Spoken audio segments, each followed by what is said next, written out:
I have a shameless plug. I really appreciate you guys listening in some ways to my conversations about identity, but did you know that chatting isn't the only thing I do? I love to paint. And now you can have a bit of my art in your house. It also makes great gifts, by the way. So check it out at aubreyjeanart.etsy.com. That's aubreyjeanart.etsy.com. And also hit me up on Instagram at my handle, aubreyjeanart. I'd love to hear from you. Welcome to 132nd Cherokee, the podcast explaining why we feel connected to cultures in our ancestry, even if we only have 1/32 of them in our bloodline. I'm your host, Aubrey Jean.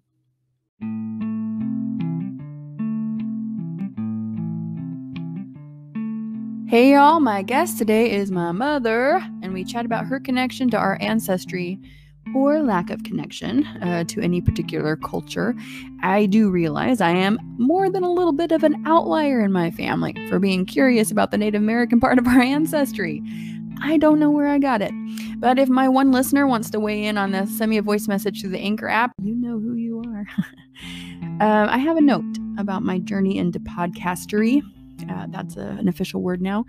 At conception, this podcast is an auditory record for my fam, but it's appealing to my one listener because craving identity is universal, and that search for connection is valid no matter who you are. But I was so naive. Discussing identity leads down a lot of rabbit holes, and some of those spaces are uncomfortable. So some of my conversations, both on and off the mic, are taking some unexpected turns. I have never lived my life on social media, in any social media forum. This is my experience, and I'm discovering some ethical conundrums. When I have intimate or vulnerable conversations with people, I don't always agree with the person I'm talking to, but I'm so curious about people's perspectives and fascinated by that. And so when I have conversations on this podcast, the act of recording illuminates conversations in ways I did not expect. And it's out there for everyone to hear. And sometimes it's not comfortable. And sometimes my editing finger gets a little twitchy. But I cannot be a revisionist. I cannot. My one listener, I won't do it. So from here on out, I pledge to you to be as honest as possible about what my guests and I have been talking about, to show my guest personality, to show their perspectives and my perspectives. I also realize I don't have to agree with everything my guest says, so it's a very interesting journey. Anyway, back to my mom.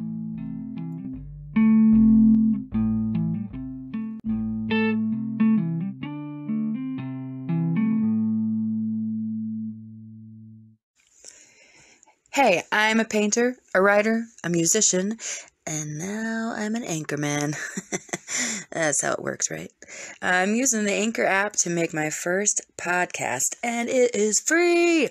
There are certain tools that I use to record and edit my podcast, and it's right on my phone or computer, and it distributes my podcast for me so it can be heard on Spotify, Apple Podcasts, and many more, and I can make money from this podcast, which would be crazy because it's all about my family. But it's everything I need to make a podcast in one place, and you can too. If I can do it, you can. So download the free Anchor app or go to anchor.fm to get started. You're on the radio, kind of. Do you want to say anything to the masses? I already said. You've already said what you wanted to say to the masses. All right. It's fair enough. I'm curious as to what's going on right now. It's actually for you and Alex today. Oh, it's for me too. That's exciting. Thank you. You should take a picture of it and have your mommy send it. There's going to be lots of dots. There's going to be lots of dots. Is that what I'm hearing? I'm hearing you making the dots? Yeah. Ah, I see. I'm here. Okay. Okay. Hi, Mom. Welcome to the podcast, Mom. Hi.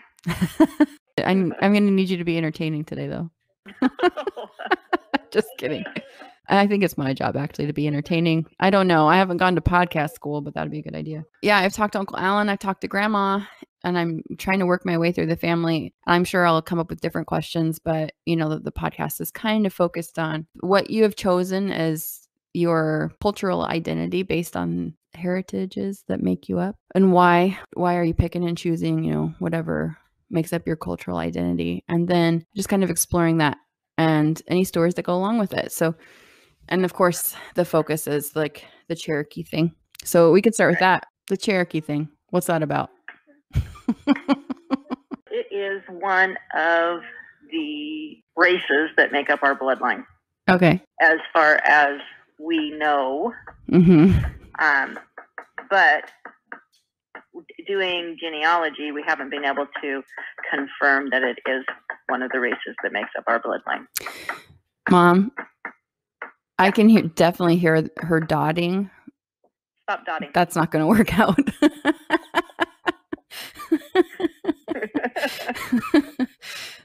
Harper, you're going to have to be quiet. That's funny.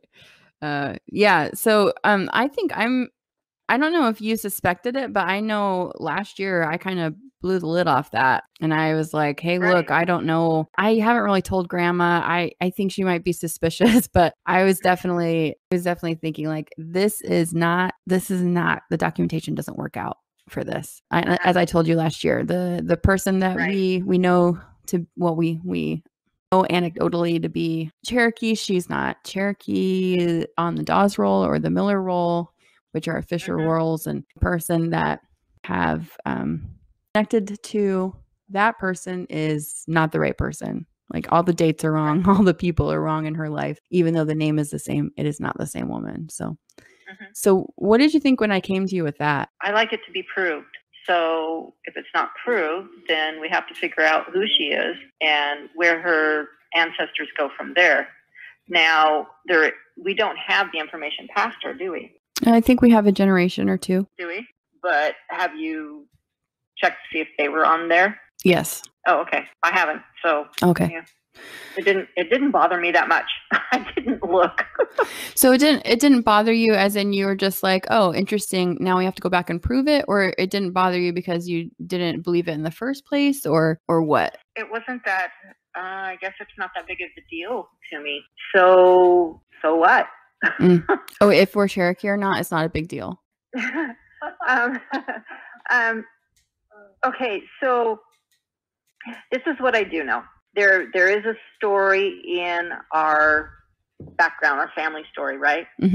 That there was a male that was Indian, and he wanted to fight in World War I, and he couldn't fight. He was enough Indian that he couldn't fight until he gave up. It kind of like an immigrant has to give up all of the ties to the paperwork that they have to sign and stuff, says that they're no longer affiliated in some way with their former country. Like when they become a citizen? Yes, become a citizen of the United States. Well, he had to do that in order for them to let him fight in World War I. And he thought it was important enough to defend his home that he was going to give it up and fight in World War I. I wonder, so... I don't know who that is. Right. Okay, so Grandpa Warren, your grandpa, my great-grandpa, so he fought in World War II. Is it possible that it's his dad? And I ask because Grandma had a story about Grandpa Warren's dad, and she claims that he signed away his rights because he wanted to be able to work, etc., and own his own business, and he had a good life, and he didn't want to be stuck on the rights to like money and having to be on the reservation and stuff. I'm not really sure what all is behind that. I know that he worked on the reservation. I know that my grandpa and his siblings grew up on the reservation, Yakima Reservation. Which is a different reservation than the actual tribe that we're talking about. Correct. It is. I think them talking about like being in the reservation and being in Yakima is really a matter of circumstance and opportunity, and not because they were in any way, shape, or form Indian. Right. And I couldn't say that if it had anything to do with it or not, but I do know that the government took all 5 of the kids away from Grandpa and placed them in different homes, like they did with many of the Indian children that were on reservations. He was placed with, each one of the kids were placed in different families. Yeah, Grandma said that too. And I asked Uncle Alan, he said he had no idea. He had never heard that before. Right.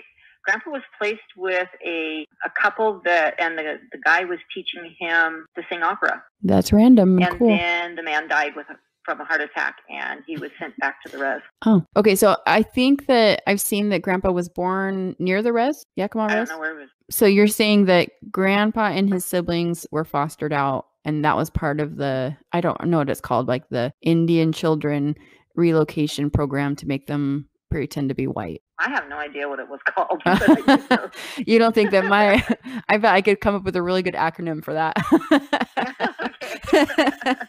Okay. I'm just making it up from here. Okay. Well, it's my podcast, right? Yeah. I have 11 listeners. I've made 83 cents, so I'm rocking this. When you heard about that it was potential that we weren't Cherokee, it didn't really make any impact on you because, is that correct? Yeah, it makes no difference whether I am or I'm not. What I am is an American. I am a Mod Podge of ethnic backgrounds, but my culture is white American culture. That's who I am. So what part of your cultural... I'm not trying to pretend to be anything else. I am that. Right. So your mom really identifies with this one part of her background, but why is it that you think that you didn't really get that from her? It's kind of weird because we live in a time, I've actually grown up in a time where it's not kosher to be white. It's not kosher to be proud to be a white American. If you think about it, let's do a little dip our toe in history here. I was born in the early 60s. You're old. And I know I am. President Kennedy was just killed. What was going on? Are you asking me? Oh, well, I mean, all the protests and the civil rights movement. Correct. And in the 70s, 60s, or late 60s, early 70s, we had the war that was going on, and then all the protests for being whatever they were calling them when they were coming back. And are you talking about the Vietnam War? The vets. The vets? Okay. Yeah, the vets coming back, right? And then almost a global dislike for Americans, a feeling of, they really don't like us. Nobody likes us. They like our money, but they don't like us. This is the way I've grown up my whole life, that being white American is a bad thing. So it's no wonder that everybody's looking into their history and looking for, well, I'm actually a quarter Dutch. Does that make it better? But the reality is, and you can't be proud to be an American. You can't be proud, definitely, to be a white American. So what are you? Well, that's my question. That's really the way I've grown up. I mean, that's a question that I bring forth as well. I mean, I didn't grow up in the civil rights movement. It was a little bit before my time. I mean, unless you count that it's still kind of happening, which it is. But this is a question, I think, for everybody. Any place that's people are, rubbing shoulders that are, different races and ethnicities and trying to figure out ways to coexist and, I don't know, come together or just live peacefully. And I think that I asked this question too, I am not somebody who, I definitely acknowledge, being white is a lot of things. It's a privilege. Sometimes it's hard. It's a privilege, but well, there's privilege for some people who are white. The way we grew up, right? Was it really a privilege? I mean, there's the way you kids grew up, the way we grew up. Because of why, Mom? We had nothing. Yeah. There was no privilege about it. We worked hard to eke out our living. There was nothing given to us because we were white Americans or born in America or anything. They tell us that we have it so good here, but we have to work hard to have a roof over our head and to have food in our mouths. And that seems to me like it's just about everywhere else. Yes, there are places that getting a roof over your head is very, very difficult, but it's very, very difficult here too. We've had times in our lives with you kids that we didn't have a roof.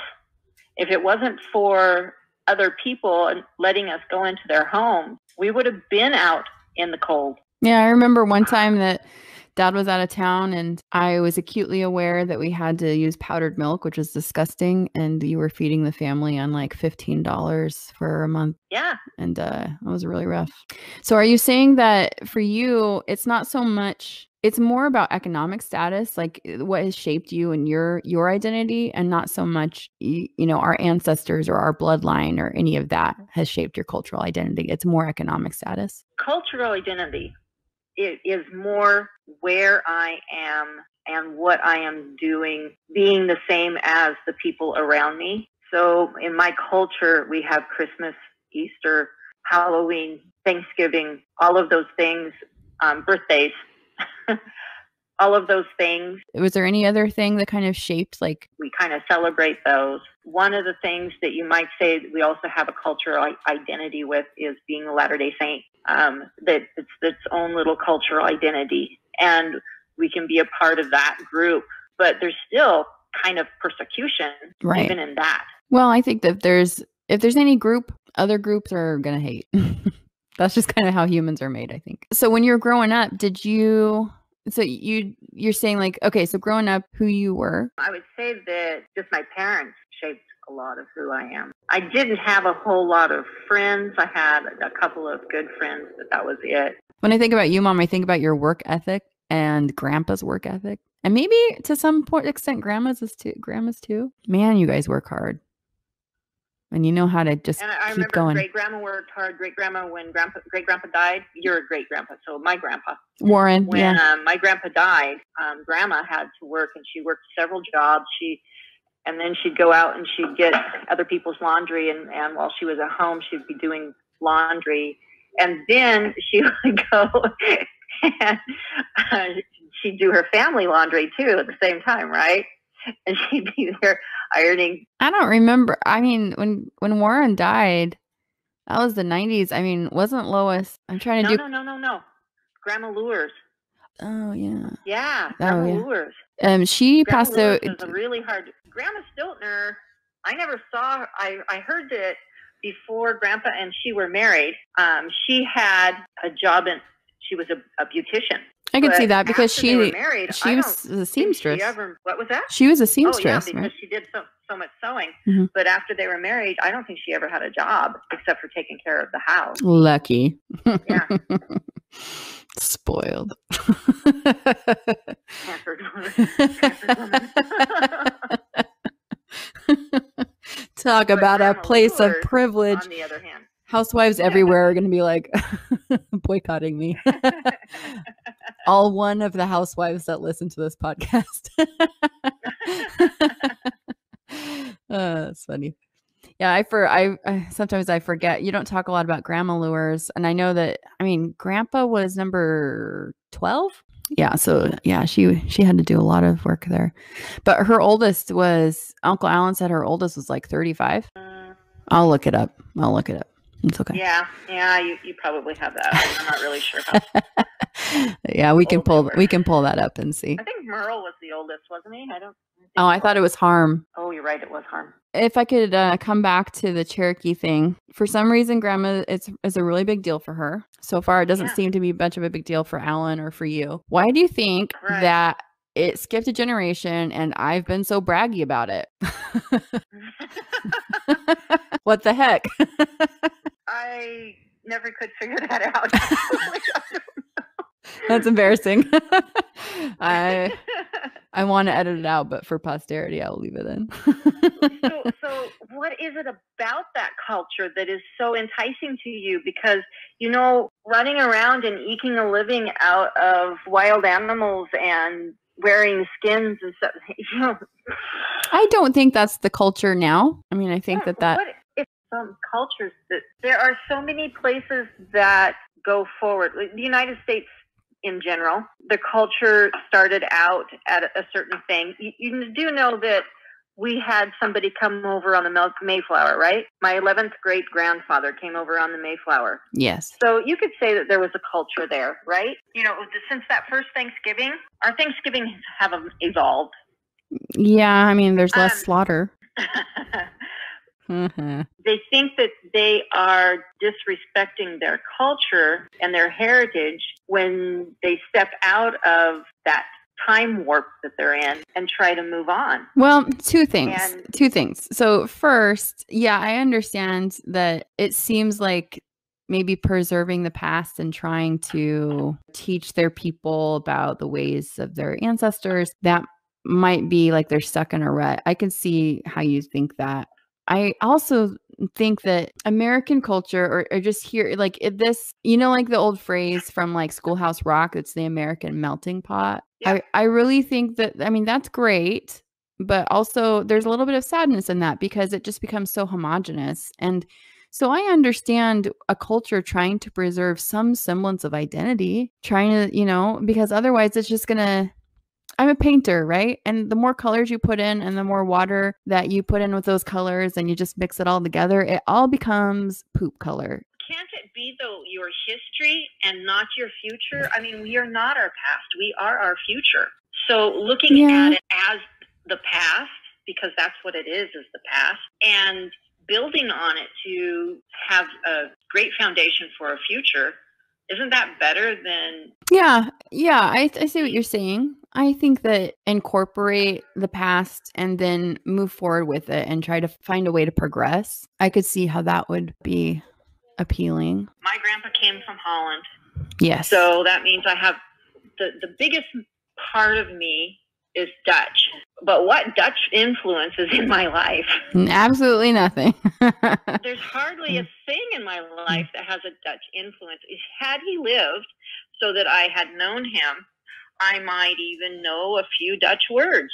Or not. I hear he was really, really stern. He didn't like kids. So, which is really unfortunate for a man with 11 of them. Really unfortunate for those kids, yeah. But they had a mother that was super loving and just loved the devil out of her kids. So at least you didn't beat the devil out of them. Opposites. Yeah, let's not go there. Opposites attract. What if I learn more about the Dutch history and the Dutch culture? Does that change mine? Should it change mine? Maybe. Because I live in the United States and I do the things in the United States that other people in the United States do. Well, I mean, I was talking to someone the other day and I asked him, he's part Korean, and I asked him what, if he's adopted any, characteristics of that heritage. And he said he deliberately has incorporated some in his life to make his life better and to be a better person. One of those things was his work ethic, that he and his family has great work ethic and they have great standards. And so he decided to adopt those very specifically. And, he's got a great job. He's educated and he's doing good work. So I don't know. I think that if you're mindful about the positive influences. Become that person without specifically saying, I'm doing this because I'm Korean? I don't know. I mean, I'm not going to discount what inspires people. Maybe someone sees I think you're right. The inspiration can come from anywhere. Yeah. Which is one of the physical characteristics aren't who we are. You ask any paraplegic if that's who they are. So you're a paraplegic. Well, that's not who they are. That's just like our bloodlines do not dictate who we are. I mean, some people, well, okay, that's back to me, right? But here's an example. So Amanda told me the other day on the podcast that she had always felt sort of like an outcast looks wise, just a little bit. She felt like her skin was different than everybody else's skin. The way her face is shaped is different than everybody else in the area. And when she found out that she was Greek, she was really relieved. And it was like a big weight off of her shoulders. So for some reason, that was very comforting to her.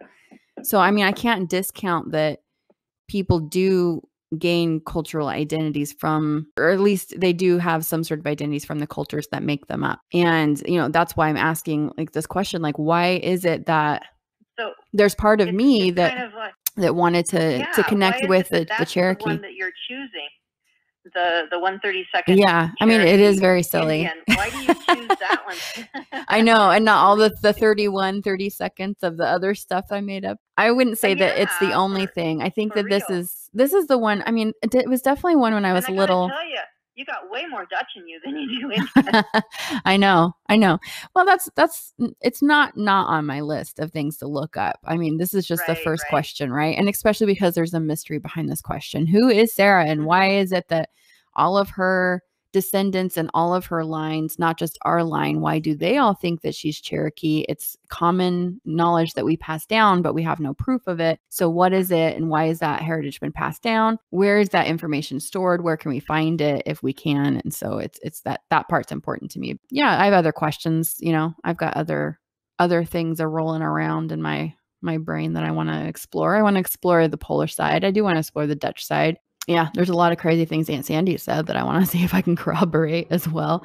Aaron told me the other day something about some Scottish. I have your dad's bloodline going back. Oh yeah, in fact, he goes all the way back to Adam. I don't. So, that's crazy to me. Yeah. That is crazy. And then your Grandpa Stiltner and your Grandma Dorning, they go back to Adam too. Funny, the same Seth, through Seth. And then both Grandpa and Grandma Dorning go through Egypt. So an Egyptian woman that they both go through.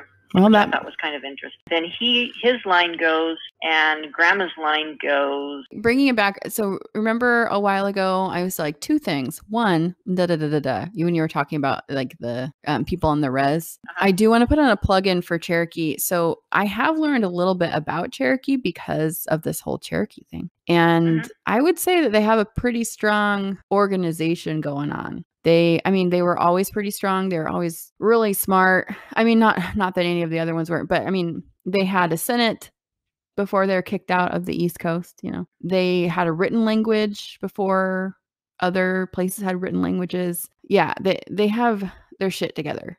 So I would say that I would like to learn more, but it seems like that's one of the cultures in America, cultures across the board, whether they're Native American or not, that is really proud of their heritage, and they seem to be looking forward. So I would be interested in studying a little bit more about that. And I've been talking to some genealogists, and one of them said, well, if you don't have papers, then they're not going to let you have access to see if you have papers. And I thought, I heard that about. Oh, okay. Yeah. Oh, you listened to the podcast. That's exciting.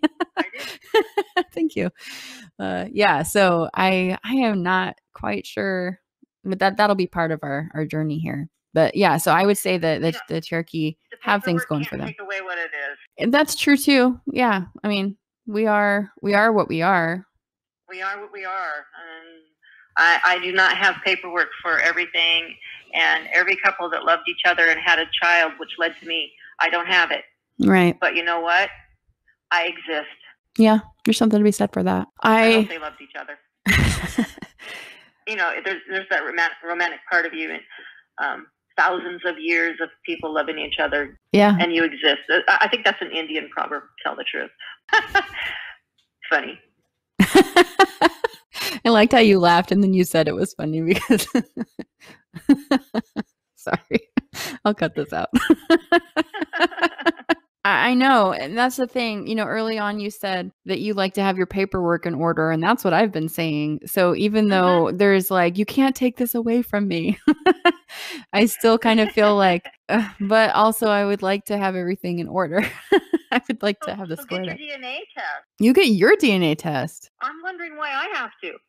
You're the one that's on this quest. Come on, man. Work for you.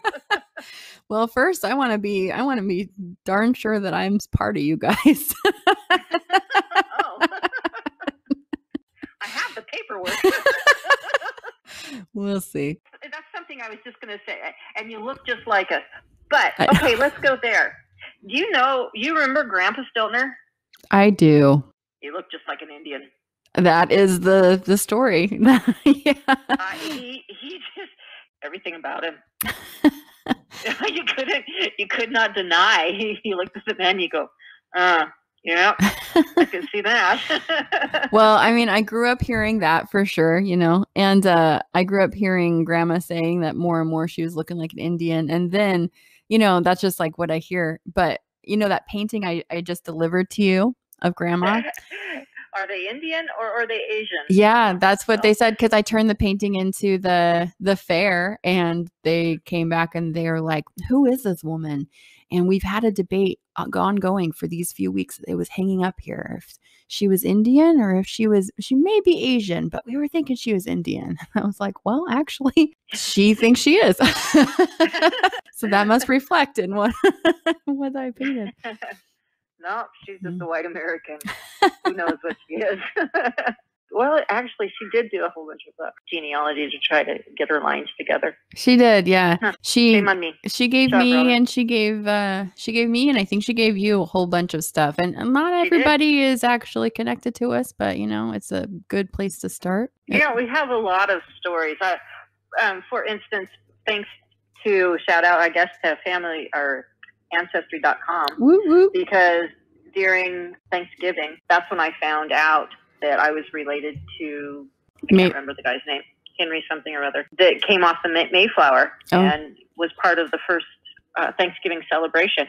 You know how it kind of, yeah, it's pretty family cool. was part of the first Thanksgiving celebration. Been here an awful long time. But then there are people like, on the Stiltner side, I think the first guy that came over, he was actually Haitian soldier. A Haitian soldier? The prince owed somebody, whether it was British or the French, he owed somebody money.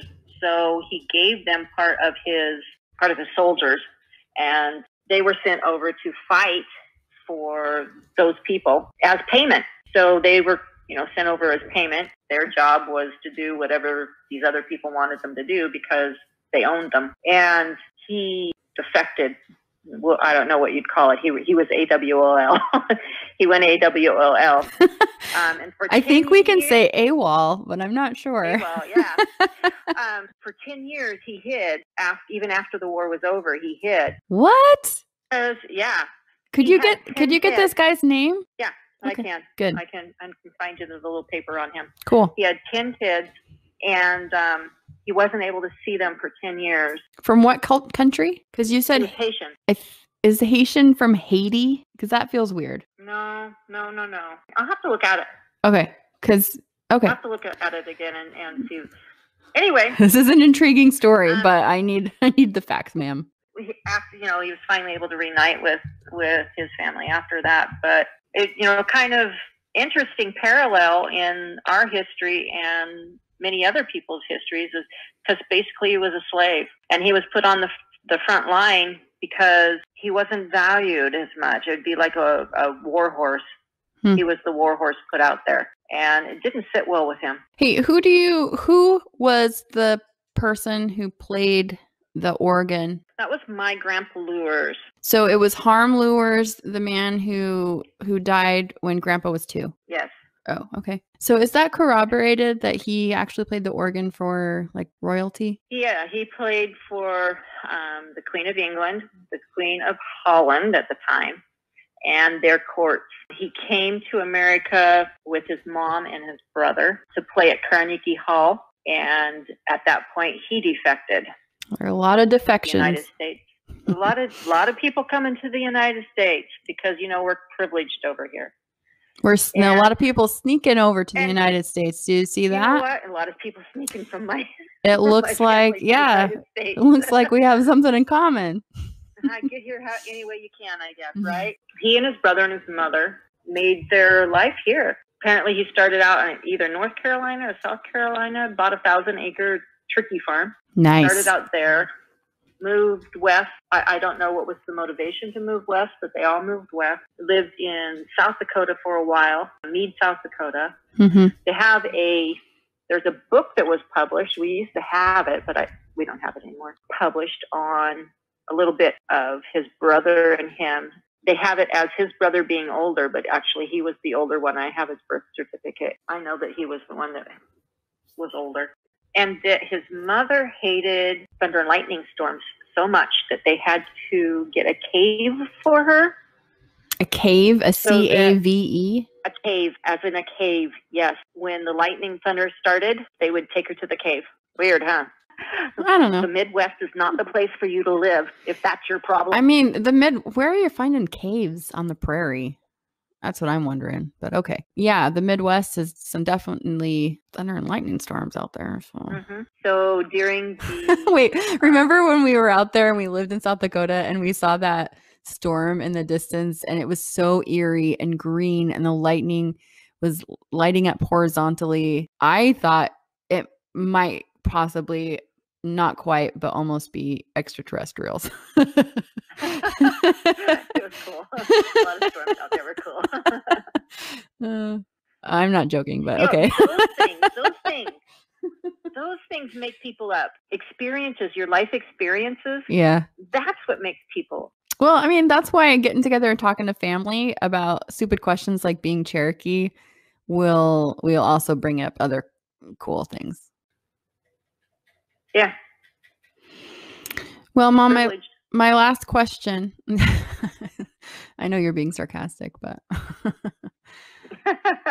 your dad got me a T-shirt. It says 0 days without sarcasm. That's funny. My last question, I guess it is barely relevant, but maybe you can, do it to your mom. So my last question is this. So any part of the identity for yourself, or maybe the identity, grandma's identity with being Cherokee, like what happens if we find out it is not true? Like we find out conclusively that she's not actually Cherokee. For her, you will never convince her it's not true. Mm. I already know that in my heart. Yeah. That you would never convince her it was true. I mean, why would I want to? I bet, yeah. What does it mean to me personally? I am not Indian. Never in my life looked like an Indian. So good. You can fit in with the masses. I can finally fit in. Yeah. I'm normal, just like everyone else. I look like everyone else. Me back all my life.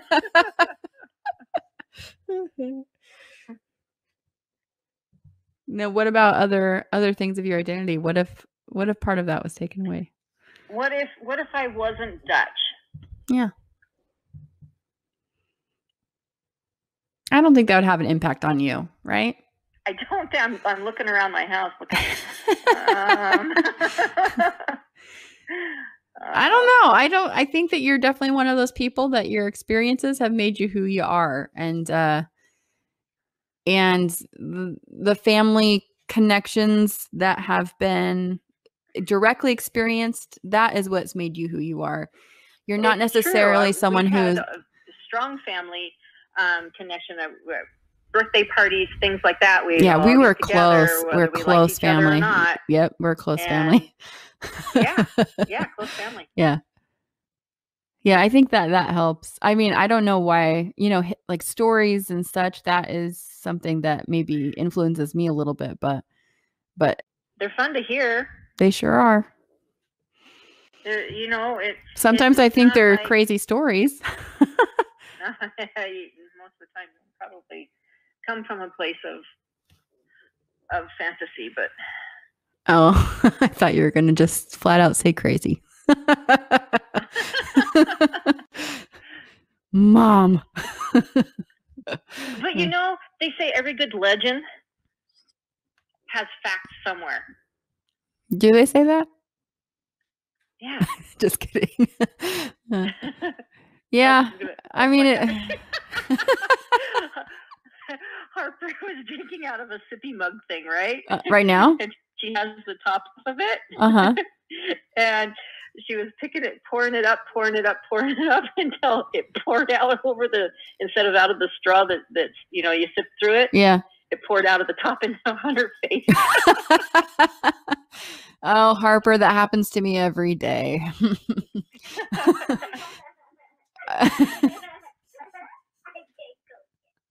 You go get a towel, yes. What a funny girl. Well, Mom, thanks for. And I look at Harper, right? Yeah. I look at my grandkids. What influences them? Their connections. Their connections to people. Yeah. To the people that are here. Maybe Mom has this connection to Indian side because Grandpa did. And she was connected to Grandpa, strongly connected to Grandpa. And so she identified with Grandpa, which made her. Do you think that's why I had that connection? But I don't think you identified with. Do you remember Grandpa? No, I'm talking about Grandma. Yes, I do remember. I remember Grandpa Warren. Yeah, because he always used to call me Audrey, which is not correct. Right. Yeah. Yeah, that's right. It would really bug me. He wanted you to be Audrey. I mean, I get that, women weren't called Aubrey back then, but come on. I think that's what I felt when I was like 4. Come on. How many times do I have to tell you? I don't know. Did you have that strong of connection with Grandma? I mean, yeah, for I don't know, until we moved. I would say that Grandma was definitely someone that I spent a lot of time with and I really loved. I didn't really realize, all that she was going through and that sort of thing. But yeah. Yeah, that Bill Cosby thing, this is not the woman I grew up with. Yeah, that's true. Yeah. Anyway. So maybe it is. Maybe that's what it is. No. I probably won't solve it. If you don't have an answer, I don't have an answer. But I mean, I know that I definitely talked about it a lot with people. I don't know if I talked about it with you, but. Well, you did. You started doing the poem about it, and I'm looking at it, I'm going, wow, okay. Oh, yeah. It's really important to her. That's okay. Something can be important to you. It's fine. Poor you if you find out it's not true. Yeah, it's a great question. You know what? I don't think I'll be broken up, but maybe I'm wrong. And it doesn't hurt to learn about the culture. No, it doesn't. I mean, what was your minor? International studies. Huh. Weird. Huh. I know. I'm like a little bit of I collect information on cultures. I was gonna say cultural horror, but I don't know if that really fits. Yeah, I do like people. I do like people's differences and how they're the same, but and how you can find similarities, and then in vastly different situations. That's so neat. And then seeing the different situations and seeing why they are different is also neat to me. So I really like that. I was thinking as you were talking that it's probably less that being Cherokee influences me. It's more that finding out if we are Cherokee, that is what will influence me. The whole like journey is better than a destination trope.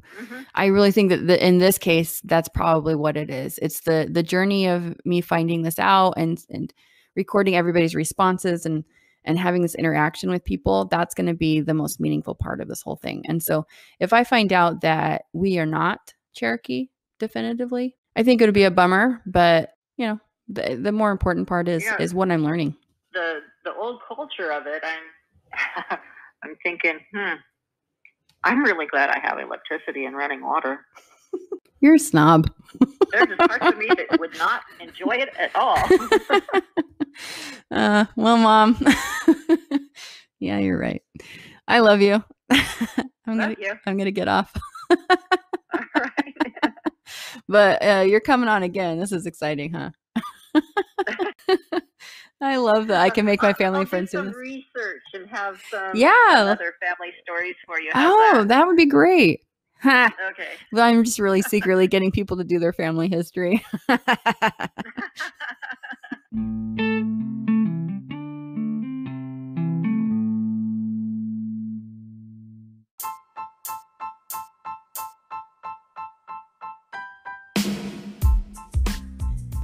1/32 Cherokee with Aubrey Jean, and with all the favors I can cash in. Produced by me, Aubrey. Executive produced by nobody, because I don't know what that means. The Anchor app by Spotify holds my hand for all the engineering. The music is also found on Anchor. You can rate and review this show on many podcast platforms someday, and you might find your review featured on a future episode. Or I might burn it in effigy. Got comments? Send me a message at anchor.fm/Aubrey-Jean. That's anchor.fm/Aubrey-Jean.